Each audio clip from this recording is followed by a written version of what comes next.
Subhash English school की digital class में आप सबका स्वागत है।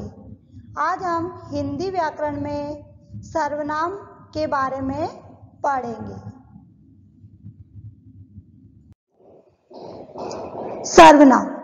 सर्वनाम किसे कहते हैं? संज्ञा के स्थान पर प्रयुक्त होने वाले शब्द सर्वनाम कहलाते हैं, जैसे वे, मैं, तुम, वह, आप, ये आदि। अगर हम एक ही शब्द को बार बार बोलते हैं तो हमें उसे पढ़ने में, सुनने में अच्छा नहीं लगता है, इसीलिए सर्वनाम शब्दों का प्रयोग किया जाता है। जैसे कि अगर हम बोले राम एक लड़का है, राम विद्यालय जाता है, राम खाना खाता है, तो अगर हम बार बार राम राम राम बोलेंगे तो हमें सुनने में, पढ़ने में बिल्कुल भी अच्छा नहीं लगेगा। इसीलिए हम राम की जगह ऐसे शब्द का प्रयोग करें जो हमें सुनने में भी अच्छा लगे और पढ़ने में भी। इसीलिए संज्ञा के स्थान पर सर्वनाम शब्दों का प्रयोग किया जाता है। तो राम की जगह हम वहाँ पर बोल सकेंगे वह विद्यालय जाता है। एक बार हमने बोल दिया राम एक लड़का है, वह विद्यालय जाता है, वह खाना खाता है, इसीलिए सर्वनाम शब्दों का प्रयोग किया जाता है। अब सर्वनाम के भेद, यानी कि सर्वनाम कितने प्रकार के होते हैं? तो सर्वनाम के 6 भेद होते हैं। कौन कौन से होते हैं?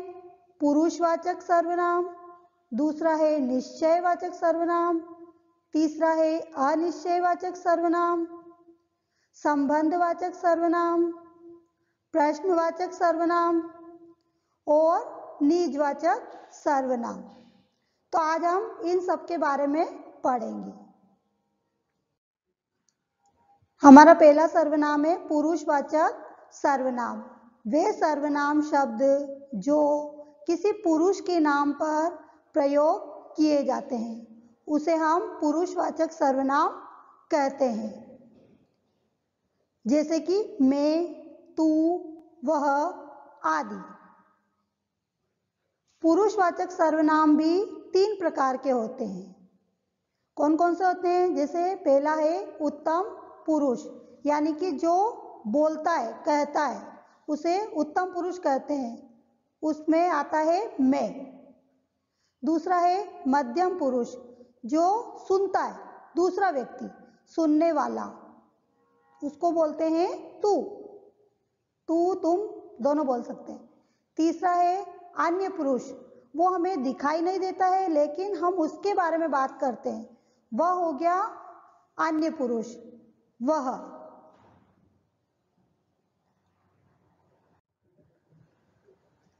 निश्चयवाचक सर्वनाम, इसके नाम से ही हमें पता चल रहा है कि इसमें निश्चय शब्द होता है, वही निश्चयवाचक सर्वनाम कहलाते हैं। वे सर्वनाम शब्द जो किसी व्यक्ति या वस्तु की ओर निश्चयपूर्वक संकेत करते हैं, निश्चयवाचक सर्वनाम कहलाते हैं। यानी कि हम उसको, वो पहले से ही निश्चित होता है, पक्का होता है, उसे निश्चयवाचक सर्वनाम कहते हैं। जैसे यह मेरा घर है, यानी कि ये मेरा ही घर है, किसी और का हम उसको नहीं बोल सकते, तो मेरा जो शब्द है वो निश्चयवाचक सर्वनाम है। दूसरा है वह तुम्हारी पुस्तक है, मैंने कहा वह तुम्हारी पुस्तक है, तो वो पुस्तक तुम्हारी है, उसको हम किसी और की पुस्तक नहीं कह सकते, तो इसमें पक्का होता है, वही निश्चयवाचक सर्वनाम होता है, जैसे कि तुम्हारी। अगला है अनिश्चयवाचक सर्वनाम, ये भी इसके नाम से स्पष्ट हो रहा है, अनिश्चय, जिसका हमें कोई पता नहीं है, अनिश्चय, पहले से निश्चित नहीं होता है। जिस सर्वनाम पद से किसी निश्चित वस्तु या पदार्थ का बोध नहीं होता है, अनिश्चयवाचक सर्वनाम कहलाते हैं। जैसे कि यहाँ कोई रो रहा है, अब कोई कौन है हमें कुछ भी नहीं पता इसके बारे में, तो कोई जो शब्द है वो अनिश्चयवाचक सर्वनाम है। इसका दूसरा उदाहरण है वहाँ कोई जा रहा है, अब कौन जा रहा है हमें उसके बारे में कुछ भी नहीं पता है, तो कोई जो शब्द है वो इसमें अनिश्चयवाचक सर्वनाम का बोध कराता है। अगला है संबंधवाचक सर्वनाम। इसमें संबंध बताया जाता है, एक चीज का दूसरी चीज से संबंध बताया जाता है। वे शब्द जो एक सर्वनाम शब्द का दूसरे संज्ञा या सर्वनाम के साथ संबंध का बोध कराते हैं संबंधवाचक सर्वनाम कहलाते हैं। जैसे कि जैसा गाना वैसा बजाना, यानी कि हमें कोई कार्य कहा जाता है तो हमें उस कार्य को वैसा का वैसा ही करना है, जैसा बोला जाए वैसा ही करना। ये इसमें जैसे को वैसा ऐसा संबंध बता रहा है इसमें। दूसरा है जैसी करनी वैसी भरनी, जैसा कार्य हम करेंगे हमें उसका फल भी वैसा ही मिलेगा। तो इसमें जैसा वैसा ये जो शब्द है ये संबंध को बताते हैं, इसीलिए इन शब्दों को संबंधवाचक सर्वनाम कहा जाता है। नेक्स्ट है प्रश्नवाचक सर्वनाम।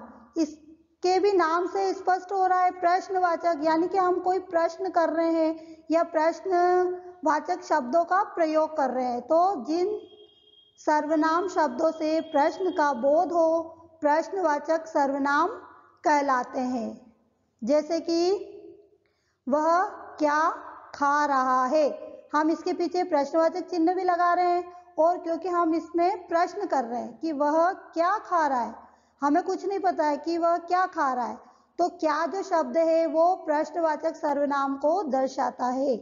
दूसरा इसका उदाहरण है राजू कहाँ जा रहा है।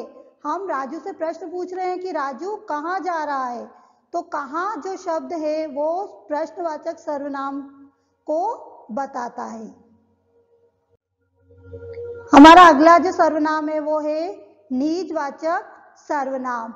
निजवाचक सर्वनाम का मतलब होता है निजी, जो अपना है स्वयं का है, वो निजवाचक सर्वनाम होता है।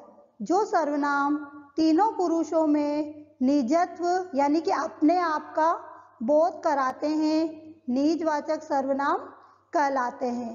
इसमें जो शब्द अपने लिए कहे जाते हैं स्वयं के लिए कहे जाते हैं वो निजवाचक सर्वनाम होता है। जैसे कि मैं अपने आप खा लूँगी, कोई चीज़ है तो मैं उसे अपने आप ही खा लूँगी, तो जो अपने आप जो शब्द है वो निजवाचक सर्वनाम का बोध कराते हैं। दूसरा है मैं स्वयं चली जाऊँगी। स्वयं का मतलब मैं अपने आप खुद चली जाऊँगी, तो जो स्वयं शब्द है वो निजवाचक सर्वनाम का बोध कराता है। तो मुझे आशा है कि आपको सर्वनाम अच्छे से समझ में आया होगा और आप सबने ध्यान से सुना होगा। तो इसी को आपको आगे लर्न करना है, याद करना है और अच्छे से समझना है। अगर कुछ समझ में नहीं आए तो आप पूछ सकते हो। धन्यवाद।